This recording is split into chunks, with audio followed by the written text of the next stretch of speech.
प्रतिष्ठितम् आविः आविः महेधि वेदस्य आनिष्ठः श्रुतं मे मा प्रहासि अनेनाधीतेन अहोरात्रान् सन्दधामि ऋतं वदिष्यामि सत्यं वदिष्यामि तन्माम् अवतु तद्भक्तारम् अवतु अवतु माम् अवतु भक्तारम् अवतु भक्तारम्।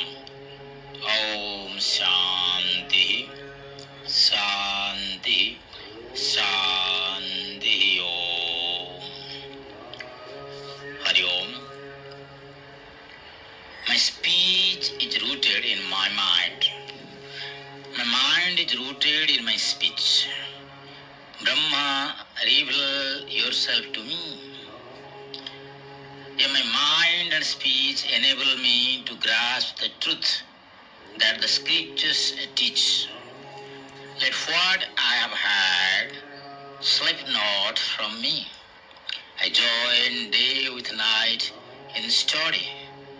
I think the truth, I speak the truth. May that protect me. May that protect the teacher. Protect me. Protect the teacher.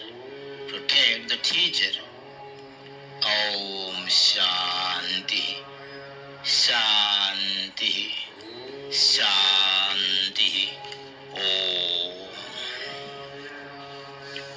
Let's have discussion on the Aitareya Upanishad, which forms part of the Aitareya Aranyaka of the Rig Veda. It is divided into 5 sections or kandas. The Upanishad derives its name from its author Mahidasa Aitareya, the son of Idara. It teaches that the Atma and not Prana is the last and only cause of everything. It describes in symbolical language the creation of the universe. It deals with the Atma as the only reality. It treats of evolution through hunger and thirst, of food, of the entrance of the self into the body. It deals with the conception and the 3 births of man. It is well established in all Upanishad that the end attained by the realization of the unity of self is immortality. Becoming one with the Devas cannot give one the final emancipation. The Devas such as Agni etc. are subject to samsara because they are subject to the faults such as hunger. All that is subject to hunger etc. are only in samsara. The Shrutis declare that the highest Brahma is above hunger. Realization of the Supreme Brahma alone will lead to freedom from samsara, birth and death. The central teaching of this Upanishad is the unity of the Atma with Paramatma. This must be realized through a knowledge of the self and not by rituals. Atma Jnana alone can burn the seeds of the samsara and bestow moksha. This obvious means the head vow, sannyasa, renunciation is the only way. This is the ceremony in which the head is seven and a sannyasa becomes a sannyasi. Once enter the 4th order of life, as it is difficult to practice Brahma Vidya without absolute renunciation. Sri Shankara of Vedanta agrees that a householder is not disqualified for study and practice of Vedanta, but according to him, sannyas is necessary for attaining self-realization. So the control of the external and the internal activities of the senses and other aids to the realization of this Atma are incompatible with other orders of life. In the Kaivalya Upanishad we find, not by karma, not by offspring, not by wealth, but by renunciation alone one can attain immortality. The Shruti says, Let one leave home for the forest and turn as a sannyasi, and otherwise, even from the order of a bachelor, either from home or from the forest, let him turn as a sannyasi. The sannyasi is free from all sorts of worldly distractions, ties, and attachments. The guard puts a check on the aspirant from going astray or doing evil actions. Sannyasa has got its own glory and advantage. The freedom of a sannyasi can hardly be described. A sannyasi only can entirely cut off all connections and ties. Though you have colored your hat, still all members of your family will cling to you like a leash till the end of life. They cannot understand your changed mental state. You cannot entirely eradicate moha and attachment for your family. When you fall sick, you will be tempted to go for their help and vice versa. The old sanskars will get new life and more will bind you with stronger chains once again. It is only when you take sannyasa that they will leave you free. They will leave all hopes in you. Then only you become dead for them. They will not approach you again. If you like seclusion, if you are free from raga or passion, worldly ambition, karmic tendencies and attractions of this world, if you are reticent and serene, if you have disciplined yourself while remaining in the world, if you can live on simple food, if you can lead a hard life, if you have a strong constitution, if you are not talkative, you can remain alone without company and talk. If you have a meditative temperament or a reflective nature, if you can bear all the difficulties in the spiritual path, if you can lead the life of an ascetic till the end of your life, you can take to the path of renunciation. Then only you will be benefited by the embracing sannyasa. You should actually lead the life of a sannyasi for 1 or 2 years in the world itself, or so many years. But you should prepare yourself first in the world itself. Otherwise, you will find it extremely difficult to tread the path. For a man of dispassion, discrimination, and strong will, this path is all joy and bliss. The first mantra of this Upanishad sings Atma va idam eka eva agra asit na anya kinchan misat sa ikshata lokanusruja iti. In the beginning, this was verily the Atma alone. There is nothing else active. The Atma thought, now verily I shall create the world. So he created the world. He reflected, these indeed are the worlds I have created. I shall create the protectors or rulers of this world. Then the Atma brooded over that. The lump he wished to give it the shape of a man.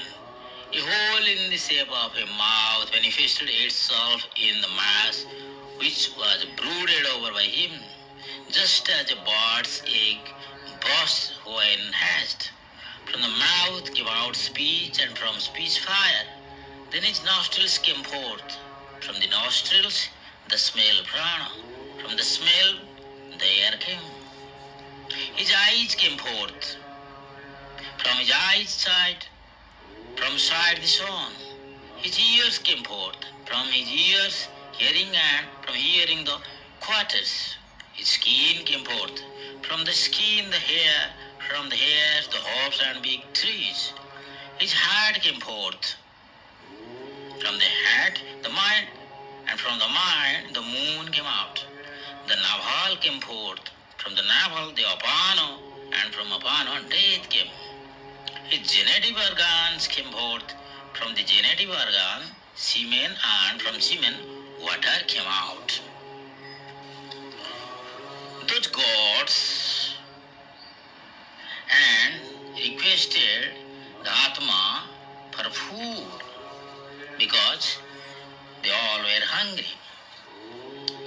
He brought a man to all the gods and said, "Enter into your respective abodes." Fire becoming speech entered the mouth. Air becoming prana entered the nostril. The sun becoming sight entered the eyes.